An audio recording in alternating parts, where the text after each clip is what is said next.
Welcome to Action Network's coverage of the 2023 Women's World Cup presented by Bet365. Today, we'll be looking at Team USA's first game in the group stage and the entire group play, where they're partnered with Vietnam, the Netherlands, and Portugal. We'll be giving our favorite picks as maybe what we think could happen in this group. But before we get started, this is a reminder that this show is presented by Bet365, the world's favorite sportsbook brand. Sign up with promo code ACTION to get Bet365 exclusive sign-up offer in New Jersey, Colorado, Ohio, Virginia, and Iowa. Bet $1 and get $200 in bet credits. Terms and conditions apply. Gambling problem, call 1-800-GAMBLER.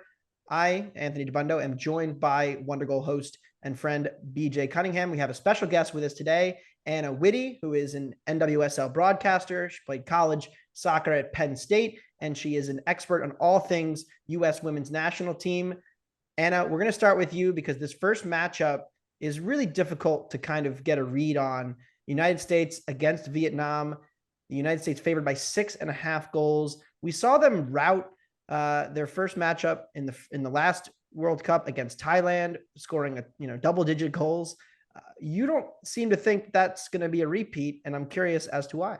The U.S. women's national team got lucky with Vietnam being their first game in the World Cup. I believe the U.S. women's national team is going to use the Vietnam game as an exercise to figure out what partnerships and continue to build play on the field. There's still a lot of injured players for the U.S. women's national team that are a lot of question marks, like Rose Lavelle, Megan Rapinoe, and Julie Ertz, where Vlatko Andonovski could use that time to plug and play some of those players to get fitness ready. And even though he said that they're healthy and they're able to play if need be, there's still that question mark of, are they able to actually play a full 60 or 90 minutes if need be? And this game against Vietnam is way more about the U.S. women's national team than it is against Vietnam, than it is for Vietnam. Vietnam is in their first World Cup ever. This is an opportunity for them to come on the world stage and show what they're about.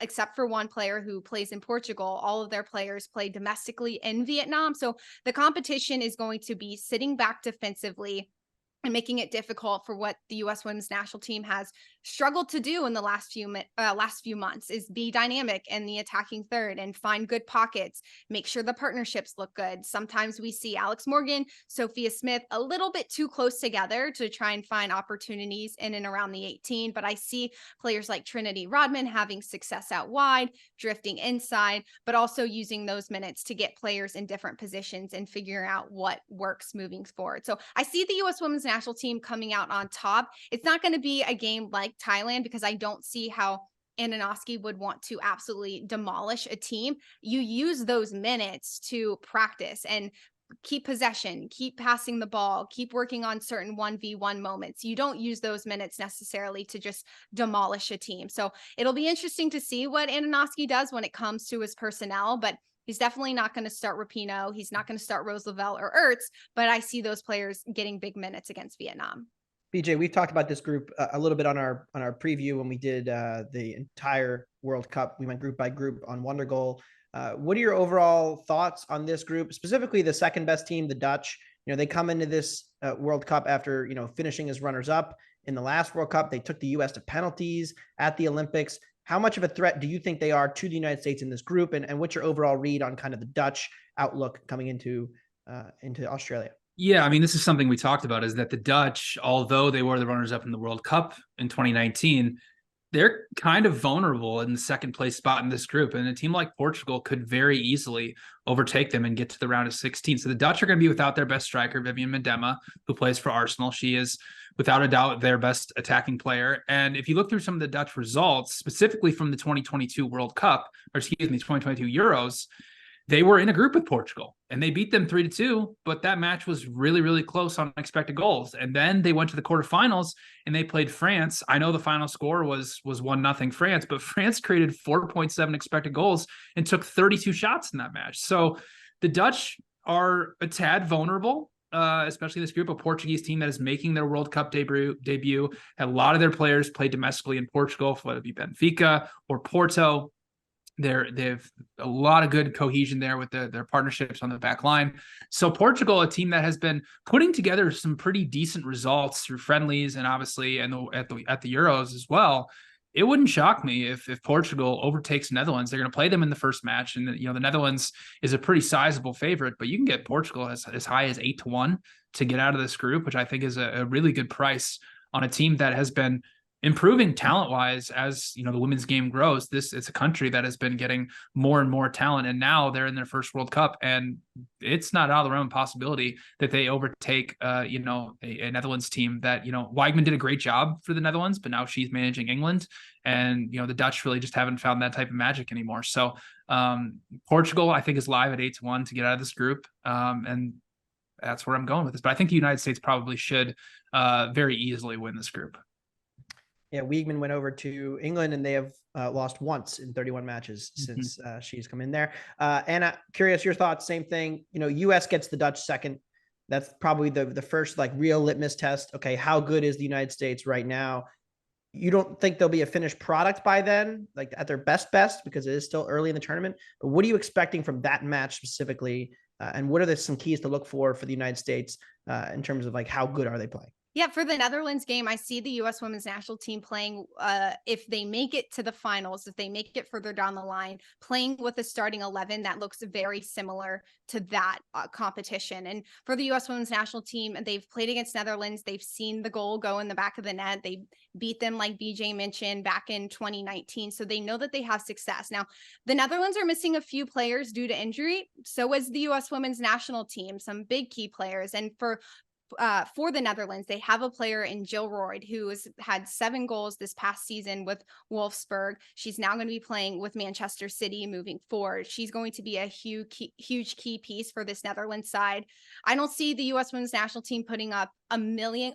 I don't see them putting up 3 goals or 4 goals, but I see it being a 2-1 win either side. And quite frankly, if the women's national team comes out of the group second, that's okay. And I don't think it'll be a fully developed U.S. team against Netherlands. But to be fair, I don't see Netherlands having a fully developed team either, because they're both in the same position due to injury and the personnel that they have going into the World Cup.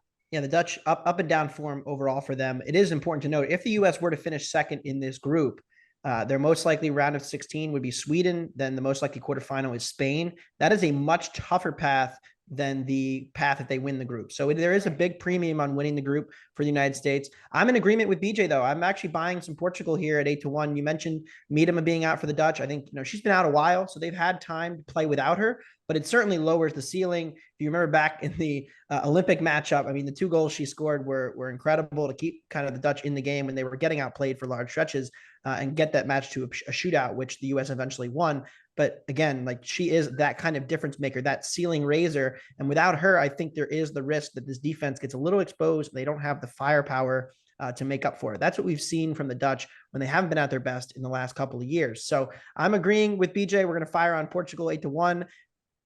And I think you have some thoughts on Portugal. Yeah, no, I mean, I agree with both of you with Portugal. You look at their track record so far in 2023, they tied England 0-0. I know I have England winning the World Cup, but then they have them beating New Zealand 5-0. And the U.S., when they played New Zealand a few months ago, they won 9-0, 8-0 a few times when they actually traveled down under. So this is a Portugal side who I see the U.S. having a lot of success against. I see the Netherlands having a lot of success at the end of the day, but for the U.S., it's good that it's their last group stage game because they're playing a complete brand. It's going to be after the Netherlands game. So for the national team, they want to use that in their favor going into this Portugal match. But they played them 10 times.